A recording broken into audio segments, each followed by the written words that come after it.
こんにちは、青22号です。タミヤの24分の1トヨタ GR スープラの製作の続きです。ボディは表面をペーパー掛けしたところで終わっていましたが、そこからグレーを塗っていきます。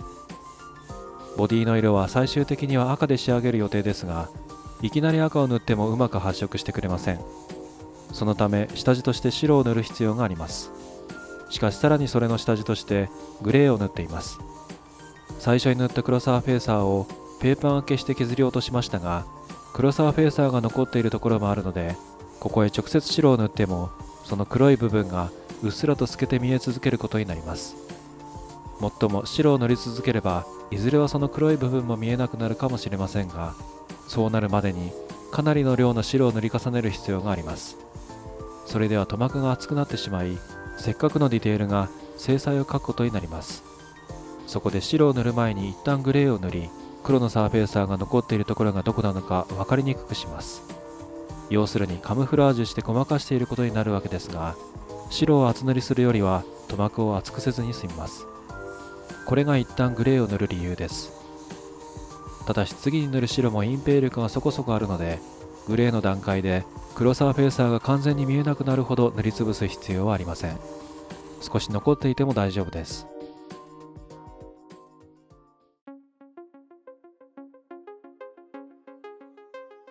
塗装をしているとどんなに気をつけていてもホコリがついてしまうことがあります。これを取り除く方法はいくつかありますが、私の場合はとりあえずラプロスの6000番を使って削り落としています。完全に取り除くことはできないこともありますが、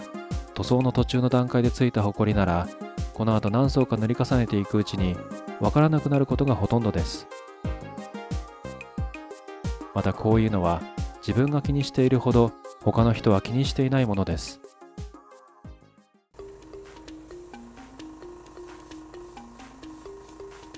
グレーが塗り終わったら白を塗っていきます。白はフィニッシャーズのファンデーションホワイトを使っています。この塗料は厚く塗り重ねなくても隠蔽力が割と強い方なので、必要以上に塗り重ねないように注意します。希釈はやや薄めにして少しずつ塗っていきます。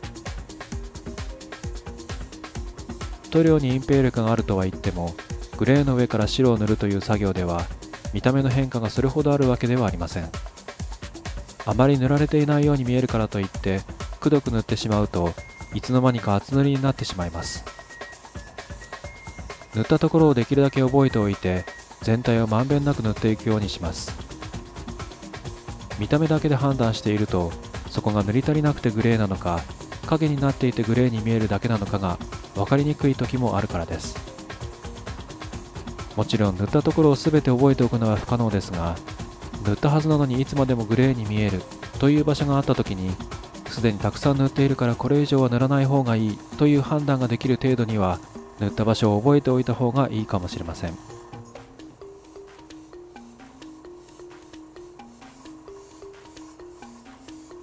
白の塗装は2時間間を空けて2回塗っています。この白を塗っている段階で表面に残っていた黒沢フェーサーが完全にわからなくなるようになるまで白くしておきます。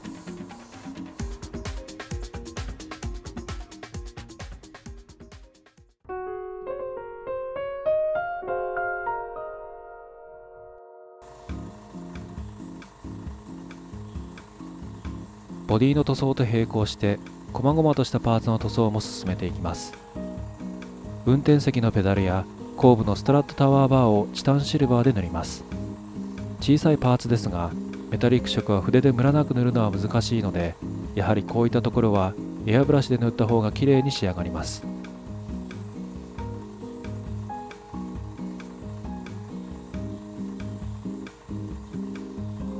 続いて排気管周りをチタンゴールドで塗っていきます。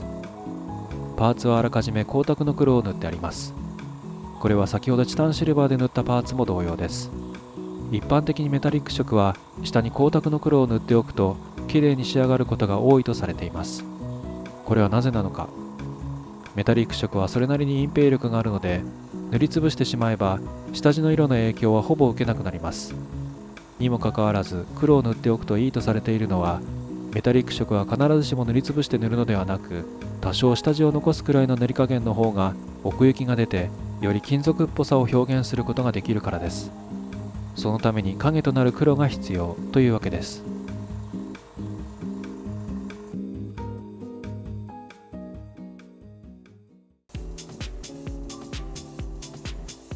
白をしっかりと乾かしたら赤を塗っていきます。白の乾燥は2時間もあれば赤の塗装に入れますが、今回は1日乾燥させています。グレー、白、赤、クリアを塗り重ねていきますが、これらを短時間のうちに全て塗り重ねてしまうと、塗膜の下の層に残ったシンナーが逃げられなくなって、いつまでも地盤が緩んだ状態になり、後で研ぎ出しをするときに問題が出てきます。下の層を塗る段階でしっかりとシンナーを逃がしておくことが大切です。塗っている赤はシンナーでだいぶ薄めに希釈しています。これを少しずつ塗っています。ニードルを絞り気味にして吹き出るエアの量に対して少なくなるように吹きます。このような塗り方だと通常の薄め具合だと砂吹きになってしまいます。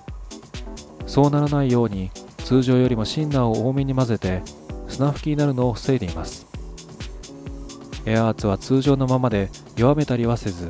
具体的には 0.07 メガパスカル程度にしてあります。薄く塗っているので赤を塗っているにもかかわらず表面はピンク色になっていきます。しかしこれこそが狙いで、いきなり赤とわかるくらい濃く塗ると場所によって色の濃度差が出やすくなります。全体を均一に塗るのがそもそも難しいというのもありますが、赤は隠蔽力が比較的弱い方なので濃度のばらつきがより分かりやすく出やすいというのもあります。全体の歩調を合わせながら色を深めていく必要があるので、いきなり赤を目指しながら塗るのではなく、白と赤の中間のピンクをまずは目指しながら塗ります。全体の色の濃度を常に確認しながら、色が薄いと思ったところは足していきます。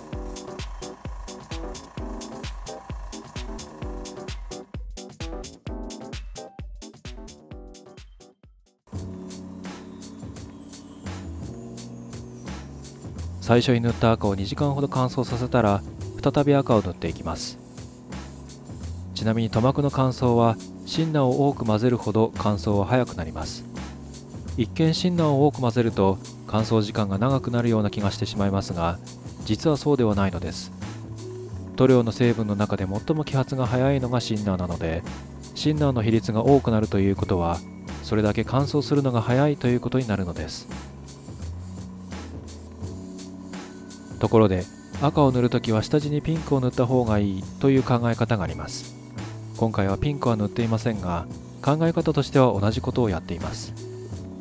赤を薄く塗ることで途中でピンクになる段階になるわけですが、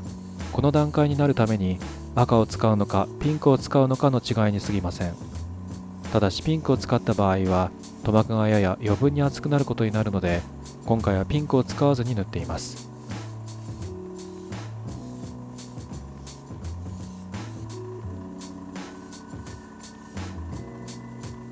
だいぶ赤くなってきましたが、まだ若干本来のピュアレッドの濃度には達していない気がするので、後日もう一度赤を塗っていくことにします。